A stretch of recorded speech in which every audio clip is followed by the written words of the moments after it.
Hello மக்களே வணக்கம். இன்னைக்கு ஒரு ஒரு 3-4 மொரட்டு கண்டென்ட் சிக்கியிருக்கு நமக்கு. அதுவும் நல்ல ஃபன்னான கண்டென்ட்னு வச்சுங்களேன். அதில் ஃபஸ்ட்டு கண்டென்ட் பார்த்தீங்கன்னா பர்வீன் சுல்தானான்னு ஒருத்தங்க நல்ல பேச்சாளர், நல்ல ப்ரொஃபஸரு, மக்களுக்கு பிள்ளைகளுக்கு நல்ல மேடை பேச்சாளர், பட்டிமன்ற பேச்சாளர் நல்லா தான் இருந்தாங்க. திடீர்னு அவங்களுக்கு என்ன ஆச்சுன்னு தெரில. நேற்று ஒரு கிளிப்பிங் வந்து சோஷியல் மீடியாவில் வைரல் ஆகிட்டே இருந்தது. சரி, ஏதோ உணர்வுபூர்வமாக உணர்ச்சிகரமாலாம் பேசக்கூடிய ஆளாச்சு, என்ன தான் பேசியிருக்காங்கன்னு பார்ப்போமேன்னு சொல்லி அந்த வீடியோவை பார்த்தேன். நீங்களும் பாருங்களேன் அந்த வீடியோவை. எப்படி வலிக்கும்னா ஆணுக்கு தெரியாது, தெரிஞ்சவன் தான் தகப்பன். அதனால்தான் தந்தை பெரியார், அப்பா ஸ்டாலின். எப்படி சூப்பரா இருக்குதா? தந்தை பெரியாரோட யாரா அப்பாவை கம்பேர் பண்ணி பேசுறாங்க. திடீர்னு இந்த ஊப்பிக்கள் எங்கிருந்து தான் முளைக்கிறாங்க தெரியல. இந்த பேடிஎம் ரூபாய் 200 இது எங்கேயாவது ஒரு இடத்துல ஸ்லீப்பர் செல் மாதிரி இருக்காங்க. இப்போ தேர்தல் நெருங்குற சமயத்தில் வந்து நாம் யாரெல்லாம் வந்து அடடா ச்சே என்ன மாதிரி மனுஷன் அவர்லாம் அப்படி பேசுகிறவரா, என்ன மாதிரி ஆள் இவர், அதெல்லாம் நேர்மையாக பேசக்கூடியவர்னு சொல்லி நம்ம நினைக்கிற ஒவ்வொருத்தருமே திடீர்னு பார்த்தீங்கன்னா 200 ஊப்பியாக மாறுறத ஆச்சரியமாக இருக்குது எனக்கு. அதுவும் வந்து ஒரு படி மேலே, அதாவது சொல்லுவாங்களா ஒரு காமெடி, 5 ரூபாய்க்கு நடிக்க சொன்னால் 50 ரூபாய்க்கு நடிக்கிறன்ற மாதிரி இவங்க கேமரா முன்னாடி மைக்கு மேடை கொடுத்துட்டா போதும், அக்கா பின்னி எடுப்பாங்க. நேற்று அப்படித்தான் தந்தை பெரியார் எப்படியோ அந்த மாதிரி தமிழ்நாட்டுக்கு அப்பா ஸ்டாலின்ற மாதிரி சொன்னாங்க. எந்த அர்த்தத்தில் அதை சொன்னாங்க எனக்கு ஒன்றுமே புரிய மாட்டேன். தமிழ்நாட்டில் ஒரு அப்பாவாக இருந்து தமிழ்நாட்டில் நடக்கக்கூடிய இந்த அவலங்கள்லாம் பார்த்துக்கிட்டு அமைதியாக இருக்கிற ஒரு அப்பாவா? நம்மெல்லாம் பிள்ளைகள் தானே, இதுக்கு முன்னாடியே நம்ம பேசியிருக்கோம், இந்த அப்பா கான்செப்டை வச்சு பேசியிருக்கோம். ஒரு அப்பாவாக தமிழ்நாட்டுக்கு இது வரைக்கும் முதலமைச்சர் ஐயா ஸ்டாலின் அவர்கள் என்னென்ன பண்ணார்? இந்த வேங்க வயல் விஷயமாக இருக்கட்டும், ஜாதிய வன்கொடுமைகளாக இருக்கட்டும், தொடர்ந்து தமிழ்நாட்டில் இந்த ஆசிரியர்கள் மாணவர்கள் போராட்டம் சொல்லி அங்கங்கே தமிழ்நாடு முழுக்க பிரச்சனைகள் போராட்டங்களாக இருக்குது. அதுக்கெல்லாம் வந்து அப்பா இது வரைக்கும் எதுவும் செவிசாய்க்கவில்லையே. சரி, அப்பாவுக்கு வந்து அடுத்த எலெக்ஷன் எப்போன்னு தெரியுமா? நான் கேட்குறேன், கொஞ்சம் கேட்டு சொல்லுங்களேன். 2024 26 கேட்கக்கூடிய ஒரு முதலமைச்சர் நம்ம வச்சுக்கிட்டு நம்ம எப்படி போயிட்டு மேடை ஏறி அப்பான்னு நீங்கள் அவ்வளோ வாய்க்கூசாமல் சொல்கிறீங்க? எனக்கு ஒன்றும் புரியல. சரி, நீட்டு எழுதுகிற +2 முடிச்சுட்டு வெளியே வர மாணவர்களுக்கெல்லாம் இவர் தானே அப்பா? நீங்கள் சொல்கிற உங்கள் கூற்றுப்படி இவர் தானே அப்பா? ஆட்சிக்கு வந்தால் நீட்டு ஒழிச்சிருவோன்னு சொல்லி அந்த மாணவர்களை ஏமாற்றி இன்னைக்கு வந்து அந்த +2 முடிக்கிற ஒவ்வொரு மாணவியர்களுக்கு உளவியல் ரீதியான ஒரு பயத்தையும் அச்சத்தையும் விதைத்திருக்கு. உண்மையிலே சொல்கிறேன், விழா எடுக்கிறாங்க. 4 வருஷம் சிறப்பான ஆட்சி பண்ணிவிட்டு 5வது ஆண்டு வந்து கால் எடுத்து வைக்கிறாங்களாம். இவங்க புதுமண தம்பதியர்கள் 5வது ஆண்டு ஆனிவர்சரி கொண்டாடுறாங்க. 5 ஆண்டு, அதாவது 4 ஆண்டு சிறப்பான ஆட்சி கொடுத்துட்டாங்களா. தமிழ்நாட்டில் அப்படியே வந்து பாலாறும் தேனாரும் கொட்டி ஓடுது. இவங்க வந்து அப்பான ஒரு விஷயத்த பேசியிருக்காங்க. அது எப்படி வாய் கூசாமல் பேசுகிறாங்க எனக்கு ஒன்றுமே புரியல. 1000 தான் இருந்தாலும் இந்த அளவுக்கு அவங்க இறங்கி போக வேண்டிய அவசியம் கிடையாது. அதுக்கப்புறம் பார்த்தீங்கன்னா தன்னை வந்து ஒரு சமூக செயல்பாட்டாளராக காட்டிக்கணும்னு நினைக்கிற ஒருத்தர். அவர் வந்து திரைப்படங்களில் பயங்கரமாக வில்லனாக நடித்தாலும் ரியல் லைஃப்பில் நாங்கள் ஹீரோ சொல்லிலாம் நம்மளே ஃபயர்லாம் விட்டுருக்கோன்னு வச்சிங்களேன். கரெக்டாக பேசக்கூடியவர், சமூக நீதி பேசக்கூடியவர், எங்கே நியாயம் நீதி எந்த பக்கம் இருக்கோ, யார் வந்து பாதிக்கப்படுறாங்களோ அந்த பக்கம் நின்று பேசக்கூடிய ஒரு மனிதர், நல்ல நடிகர், எல்லாம் ஓகே. திடீர்னு வந்து என்னாச்சுன்னு தெரில, முதலமைச்சர் அவர்களை போயிட்டு தனியாக அந்த நடிகர் சந்திக்கிறார். தனியாக சந்திச்சுட்டு வந்த உடனே பேட்டி கொடுக்குறாரு. விஜய் அவர்களுக்கு வந்து அனுபவம் இல்லைன்னு சொல்கிறார். யாரை சொல்கிறேன்னு தெரியுதா? நம்ம செல்லத்தை பற்றி தான் பேசுகிறேன். செல்லத்துக்கு என்ன ஆச்சுன்னே தெரில. கரெக்டாக பேசியிருந்தால் தானே என்ன ஆச்சு? இதுக்கு முன்னாடிலாம் மேடையில் வந்து பல சினிமா மேடைகள்லாம் வந்து தளபதி விஜய் அவர்களை பற்றி வந்து என்னென்ன பேசியிருக்காரு அவர்?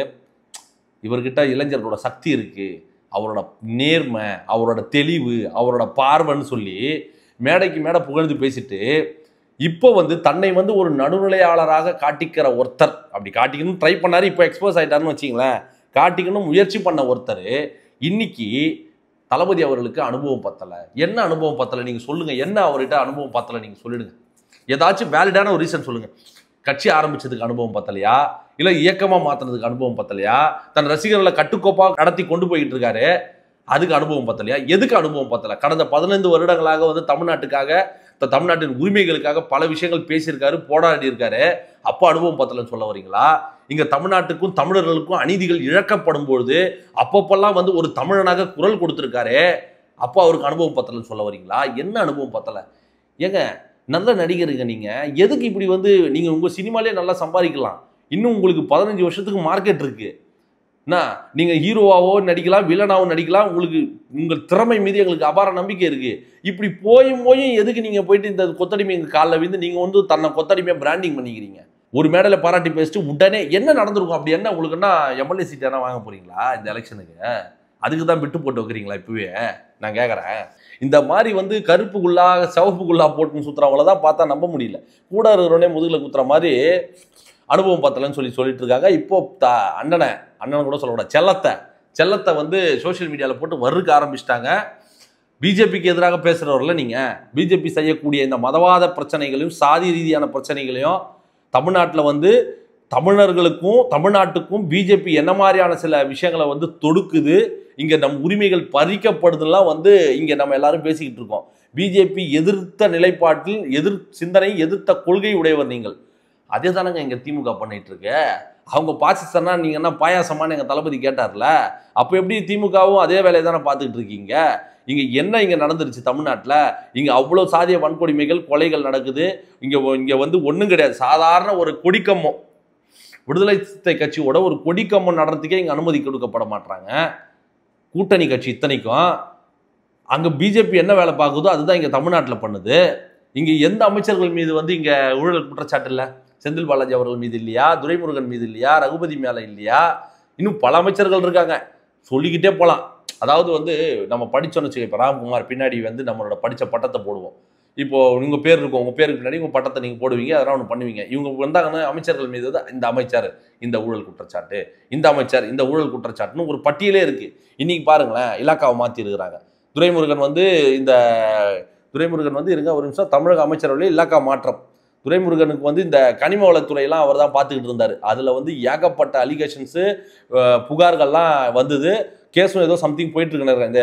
இந்த கனிம வள சுரண்டல்கள் பற்றின பிரச்சனைகள், சமூக ஆர்வலர்கள்லாம் போராட்டம், பல குற்றச்சாட்டுகள் வந்து அவர் மேலே வரவே இப்போ என்ன பண்ணியிருக்காங்கன்னா அவரை வந்து தூக்கி சட்டத்துறைக்கு மாற்றிட்டு இருக்கிறாங்க. யாரை? துரைமுருகன் அவர்களை வந்து சட்டத்துறைக்கு மாற்றிட்டு இருக்கிறாங்க. சட்டத்துறை வச்சிருந்தவர் வந்து ரகுபதியை வந்து இப்போ கனிம வளம் மற்றும் சுரங்கத்துறையை வந்து ஒதுக்கி இருக்கிறாங்க. ஒரு குற்றச்சாட்டு வருது, டக்குன்னு வந்து மாற்றிருக்காங்க. செந்தில் பாலாஜி கூட இவங்க மாற்றிருக்க மாட்டாங்க. கோர்ட்லேருந்து ஒரு கொட்டு வச்சதுனால தான் இப்போ மாற்றிருக்காங்க. இல்லைன்னா அவங்க மாற்றிருப்பாங்களா? கலால், டாஸ்மாக்கு, ஈபின்னு வச்சு ஆடாத ஆட்டம் எல்லாம் ஆடியவங்க மண்ணுக்குள்ள கதையாக போட்டாங்க. கொட்டு வச்சதுனால தான் இன்றைக்கி அவங்க மாற்றிருக்கிறாங்க. இல்லைன்னா அவங்க ஜென்மத்துக்கு மாற்றிருக்க மாட்டாங்க. இப்படி பாருங்கள் பட்டியல். அதாவது வந்து சோஷியல் மீடியாலேயோ நீங்கள் எதில் போய் போடுங்க, திமுக அமைச்சர்களின் ஊழல் குற்றச்சாட்டு பற்றி விளக்குகன்னு போட்டால் சும்மா பட்டியல் போடுறாங்க. எந்த அமைச்சர்கள் மீது இல்லை? இதுக்கு தான் உங்களுக்கு தமிழ்நாட்டு மக்கள் ஆட்சி அதிகாரத்தை கொடுத்தாங்களா? இதெல்லாம் பிரகாஷ்ராஜ் அவர்கள் பேசுவாரா? பேசுறதுக்கு தைரியம் இருக்குதா? சும்மா வந்து எந்த நோக்கத்துக்காக பேசுகிறோம், எதுக்காக பேசுகிறோம்? ஒரு மூன்றாவதாக ஒருத்தர் வர்றதுன்னு உங்களுக்கு என்ன பிரச்சனை? ஏன் மோனோபொலியாகவே இருக்கணுமா? ஒன்று இவன் ஒன்று அவன், நீ சுரண்டு இல்லை நான் சுரண்டுறேன், நீ ஏமாத்தி இல்லை நான் ஏமாத்துறேன், நீ பொய் வாக்குறுதி கொடு இல்லை நான் பொய் வாக்குறுதி கொடுக்குறேன், நான் மக்கள் பணத்தை சுரண்டுறேன் நீயும் மக்கள் பணத்தை சுரண்டு, நம்ம 2 பேரும் அடிச்சுப்போம், வேற ஒருத்தன் வரக்கூடாதுன்னு ஒரு பாசிச மனநிலையோடு இங்கே 60 ஆண்டு காலமாக வந்து தமிழ்நாட்டில் ஆட்சி நடந்துகிட்டு இருக்கு. அதை தட்டி கேட்க ஒருத்தனையும் இல்லையேன்னு கவலைப்பட்டுக்கிட்டு இருக்கும் போது தமிழ்நாட்டுக்கு கடைசி விடுவில்லையாக நம்பிக்கையாக நம் தளபதி வராரு. அதை பாராட்டணும் கூட நான் சொல்லலை. அட்லீஸ்ட் அவரோட நிலைப்பாடு என்ன, அவர் என்ன மாதிரி ஒரு விஷனை எடுத்து முன்னாடி எடுத்து வச்சிருக்காரு? இன்னும் பிஜேபியோட மதவாத சக்தியில் தான் தளபதி அவர்கள் பேசிக்கிட்டு இருக்காரா? இல்லை வேற ஏதாச்சும் சாதி ரீதியான அரசியல் அவர் பேசிக்கிட்டு இருக்காரா? சமத்துவத்தை தானே பேசுறாரு, சமூக நீதியை பற்றி தானே பேசுறாரு, சம உரிமைகளை பற்றி தானே பேசுறாரு. இங்கே எல்லாருக்கும் எல்லாமே சமமான முறையில் எல்லாருக்கும் கிடைக்கணுன்ற ஒரு அரசியல் தானே பேசுறாரு. கிட்டத்தட்ட நீங்களும் அதே நிலைப்பாட்டில் இருக்கக்கூடியவர் தானே.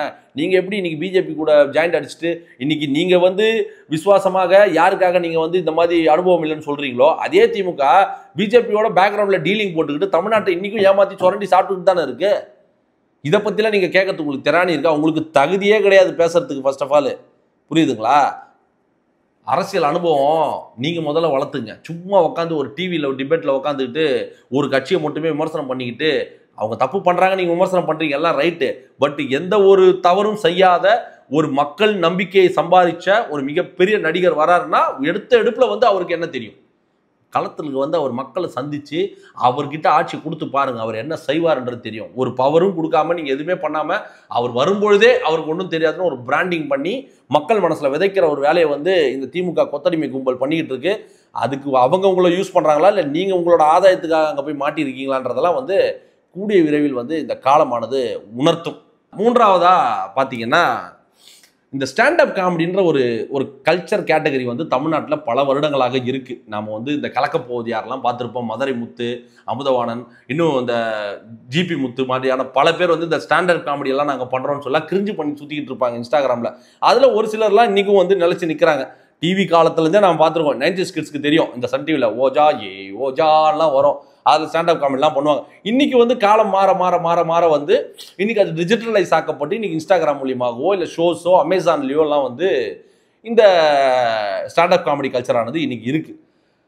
அதில் வந்து ஃபைசல் ஹுசேன்னு ஒரு பையன், அவன் வந்து அவனோட ஸ்டாண்டப் காமெடின்னு சொல்ல முடியாது, அது வந்து ஒரு ஆபாச கல்ச்சர். அவன் வாயை திறந்தாலே வந்து கெட்ட கெட்ட வார்த்தைகளை மட்டுமே பயன்படுத்தி, ஆபாசமான வார்த்தைகளை மட்டுமே பயன்படுத்தி பேசக்கூடிய ஒரு தற்குறித்தனமான ஒரு ஆள் தான் அந்த பையன். அவன் பேர் நான் வச்சிருக்கேன், பண்டக்கோ புண்டக்கோ, அது வாயிலே நுழைய மாட்டுது. நான் மேலே போடுறேன், நீங்கள் படிச்சிங்க. அது என்னன்னு எனக்கு வரல, வந்தாலும் வாயில் அசிங்கமாக தான் வருது. அவன் பேசுறதுலாம் பாருங்களேன், அவன் ஆட்டிடியூடே பாருங்களேன். ஏதோ அவனுக்கு தான் உலக அறிவு, பொது அறிவு, அரசியல் அறிவு எல்லாம் இருக்கிற மாதிரியும், எதிர்க்கு இருக்கிறவங்களாம் முட்டாள் என்ற மாதிரியுமே ட்ரீட் பண்ணுவான். கல்வித்தனமாக பேசுவான். ஆனால் அவன் ஒன்றா நம்ம தற்குறி. அவன் யாரை பற்றியும் எந்த மாதிரி ஒரு அரசியல் புரிதலே இல்லாமல் போகிற போக்கில் ஒருத்தனை காமெடி என்ற பேரில் நீ வந்து அசிங்கப்படுத்திடலாமா? நீ பண்ணுறது காமெடி கிடையாது ராஜா, அபியூஸு. உன்னை பொழந்தாங்க பெரியார் மேட்டரில், மன்னிப்பு கேட்டியா இல்லையா? ஒரு 20 செகண்ட் கிளிப்பு ஒரு பெரும் தலைவர்கள் பற்றி, தமிழ்நாட்டோட அரசியல் வரலாறை பற்றி எதுவுமே தெரியாமல் தந்தை பெரியாரை பற்றி பேசுறது தான் வாங்கி கட்டிக்கிட்டேன். மன்னிப்பு வீடியோலாம் போட்டேன். உனக்கு இது தேவையான்னு கேட்குறேன் நான். டிவிக்கே வந்து இன்ஃப்ளூயன்சர்ஸ் மார்க்கெட்டிங்னா நீ என்ன ராஜா பண்ணுற? நீ அதான்டா பண்ணுற. நீ இன்ஸ்டாகிராமில் என்ன பண்ணிக்கிட்டு இருக்க? உன் வேலை என்ன? சும்மா போயிட்டு நீ சொற்பொழிவு ஆற்றிட்டு வரியா? ஆன்மீக சொற்பொழிவு நடத்திக்கிட்டு இருக்கியா நீ? நான் கேட்குறேன். இன்ஸ்டாகிராமில் வந்து நீ என்ன ஆன்மீக சொற்பொழிவை நடத்துகிற? ஆன்லைன் மார்க்கெட்டிங்னு சொல்லிட்டு ஜஸ்ட் லைக் கடந்து போகிற. நீ பண்ணுறது அந்த வேலை தான் ராஜா பண்ணுற. இன்ஃப்ளூயன்சிங் மார்க்கெட் தான் பண்ணுற. உன்னை பார்க்கறதுக்குன்னு ஒரு ஐயோ இந்த கூட்டம் காமெடியும் கிடையாது, ஒரு இளவும் கிடையாது. அசிங்கமாக பேசிட்டா எல்லாரும் சிரிச்சிட்டாங்கன்னா நீ ஒரு பெரிய காமெடின்னு நினப்பா? அப்போ இத்தனை வருஷமாக காமெடி பண்ணி சுற்றிக்கிட்டு இருந்தோம் வடிவேலு, விவேக் மாதிரி இன்னும் பல சீனியர் ஆர்டிஸ்ட்லாம் இருக்காங்களே தமிழ் சினிமாவில். இன்னும் வந்து ஸ்டாண்டப் காமெடியன் வந்து இன்னமும் பல டிவி ஷோ, ரியாலிட்டி ஷோஸ் எல்லாம் பண்ணிக்கிட்டு இருக்காங்களே கண்ணியமாக. கேரக்டர் அசாசினேஷன் பண்ணுறது, பாடி ஷேமிங் பண்ணுறது, அபியூஸ் பண்ணுறது தான் வந்து உனக்கு ஸ்டாண்டப் காமெடியா? உனக்கு உன் ஹிஸ்ட்ரி எல்லாம் வரலாறு என்னன்றதெல்லாம் வந்து நோண்டி பார்த்தா கரும கேவலமாக லடா இருக்குது. ஊரை பற்றி, அந்த ஊர் ஆட்களை பற்றி இவர் பார்க்கறது மட்டும்தான் பார்வை. நீ ஒருத்தனை பார்த்துட்டோன்னா அந்த அந்த அந்த மக்கள் மொத்தமே அப்படிதான் இருப்பாங்கன்ற மாதிரி ஒரு விஷயத்த வச்சு பேசிக்கிட்டு இருக்காங்க. ஏதோ ஒரு இண்டோருக்குள்ளே உட்காந்துக்கிட்டு இவங்ககிட்ட யாருன்னா ஒருத்தன் கேள்வி கேட்டுட்டாங்க வச்சிங்களேன், அவனை வந்து அசிங்கமாக திட்டுறது, ரொம்ப ஆபாச வார்த்தைகளை பயன்படுத்தி திட்டுறது. இது வந்து ஸ்டாண்டப் காமெடி கிடையாது. இது ஆக்சுவலி அது கிடையாது. அதை அப்படி நல்ல ஸ்டாண்டப் காமெடி பண்ணுறவங்கள நீ அசிங்கப்படுத்துற. ஒருத்தர் சிரிக்க வைக்கணுன்றதுக்காண்டி வந்து நீ கையில் எடுக்கிறது வந்து நகைச்சுவை கிடையாது, ஆபாசம். ஆபாசத்தை கையில் எடுத்து பேசுகிறவன் நீ, புரியுதா? இந்த மாதிரியான கேவலமான வேலையை விட்டுட்டு உருப்படியாக ஆக்கப்பூர்வமான சிரிக்க வைக்கிற மாதிரி எழுதி ஸ்கிரிப்ட் எழுதி நீ அதை பண்ணு. அதை விட்டுட்டு வந்து மார்க்கெட்டிங் பண்ணுறாங்க. ஏன்னா ஒன்று சொல்கிற போகிறேன். அதுக்கப்புறம் நான் ஒழுங்காக காமெடி பண்ணால் காமெடி மட்டும் பண்ணு. அதை விட்டுட்டு கட்சியில் அது சரியில்லை, இது சரியில்லை, பொலிட்டிக்கல் சட்டர்னா என்ன சொல்லு பார்ப்போம். சொல்லு. வேங்க வயலில் வந்து மலத்தில் கலந்தாங்களே தண்ணியில், அதை பற்றி நீ பேசியிருக்கிறியா? நான் கேட்குறேன். பொலிட்டிக்கல் காமெடின்னா கோயம்புத்தூர்காரங்களாம் இப்படின்னு பேசுறிய. கோயம்புத்தூரில் வந்து எவ்வளோ விஷயங்கள் இருக்குது, எவ்வளோ நல்ல விஷயங்கள் இருக்குது, கெட்ட விஷயங்கள் இருக்குது. நீ எடுத்தவுடனே ஒரு ஊர், இந்த ஊர்னா இந்த ஊருக்காரங்க அப்படி தான், சென்னைன்னா அப்படி தான், இப்படிலாம் பேசுறிய. கேட்டால் நான் வந்து பொலிட்டிக்கலாக நான் பேசுவேன், நான் செய்வேன்லாம் சொல்கிறிய. பொலிட்டிக்கலாக வந்து தமிழ்நாட்டில் எவ்வளோ அவலங்கள் நடக்குது எடுத்து பேச. உன்னோட காமெடிகளை உள்ளே கொண்டு வாயேன். ஏன் இனிமேல் என் காமெடியில் எல்லாமே வந்து பொலிட்டிக்கலாக நான் கண்டிப்பாக பேசுவேன். பட் இந்த மாதிரி தலைவர்கள் பற்றிலாம் பேச மாட்டேன்னு மன்னிப்பு கேட்டு வீடியோ போட்டிய. சமீபமாக உன்னோட வீடியோஸில் வந்து எங்கே நீ வந்து பொலிட்டிக்கல்லாம் பேசியிருக்கிற? அடிக்க அதோட சரி, அதுக்கப்புறம் ஆளே காணோம். இந்த மாதிரியெல்லாம் வந்து போகிற போக்கில் இந்த மாதிரி சில விஷஜந்துகள்லாம் வந்து பேசிட்டு போகுது. இந்த புள்ள பூச்சிக்கெல்லாம் நம்ம பதில் சொல்ல வேண்டிய அவசியமாக இருக்குது. நமக்கு அலையேத்து கருமம். அவ்வளோதான் காய்ஸ். இந்த மாதிரி நிறைய கண்டென்ட் தமிழ்நாட்டை சுற்றி நிறையா ஓடிக்கிட்டு இருக்கு. அப்புறம் வந்து நிறைய பேர் வந்து கேட்டாங்க, ப்ரோ நம்ம இந்த சின்னம் வேலைன்னா என்ன, எப்படி போயிட்டுருக்கு, இந்த ப்ராசஸ்லாம் எப்படி போயிட்டுருக்கு, இந்த நமக்கு என்ன மாதிரி சின்னம் வேணும்லாம் வந்து பசங்க வந்து சோஷியல் மீடியாலலாம் பேச ஆரம்பிச்சிருக்காங்க. இது டூ ஏர்லி, இன்னும் டைம் இருக்குது நமக்கு. அதுக்கான வேலைகள்லாம் வந்து நம் தலைமை கழகத்திலேருந்து உரிய அறிவிப்புகள் வரும். அந்த அறிவிப்புகள் வரும்போது நீங்களே பார்த்து தெரிஞ்சுக்கலாம். நிச்சயமாக வந்து எந்த ஒரு லோகோவாக இருந்தால் நாங்கள் அவர் தளபதி ஒருத்தர் இன்ட்ரடியூஸ் பண்ணார்னா அது ஈஸியாக போய் ரீச் ஆகும். பட்டி தொட்டியவங்க மூளை முடுக்க வரைக்கும் போய் அந்த ரீச் ஆக போகுது அந்த சின்னம். அதை மக்கள்கிட்ட கொண்டு போய் நம்ம சேர்க்க தான் போகிறோம். அதனால் வந்து எந்த ஒரு சின்னமாக இருந்தாலும் அதை நம்ம மக்கள்கிட்ட கொண்டு போய் சேர்க்க வேண்டிய ஒரு மகத்தான பணி நம்ம பண்ண தான் போகிறோம் வச்சிங்களேன். இன்னும் ஃபர்தராக பல விஷயங்கள் வந்து பல அப்டேட்டுகளோட மீண்டும் வந்து நான் சந்திக்கிறேன். இதில் ஏதாவது குறைகள் இருந்ததுன்னா, இல்லை இந்த டாபிக் நீங்கள் விட்டுட்டீங்க ப்ரோ, இதை பற்றி கொஞ்சம் பேசுங்க, இவன் கொஞ்சம் ஓவராக பேசுகிறான், அந்த மாதிரிலாம் எதனா இருந்ததுன்னா நீங்கள் கமெண்ட்ஸில் சொல்லுங்கள். அவங்களுக்கு முடிந்த அளவுக்கு நாகரிகமான முறையில் பதிலளிக்க நம்ம முயற்சி பண்ணுவோம். லைக் பண்ணுங்கள், சப்ஸ்கிரைப் பண்ணிவிட்டு வீடியோவை பாருங்கள். மீண்டும் ஒரு வீடியோவோடு உங்களை வந்து நான் சந்திக்கிறேன். நன்றி, வணக்கம்.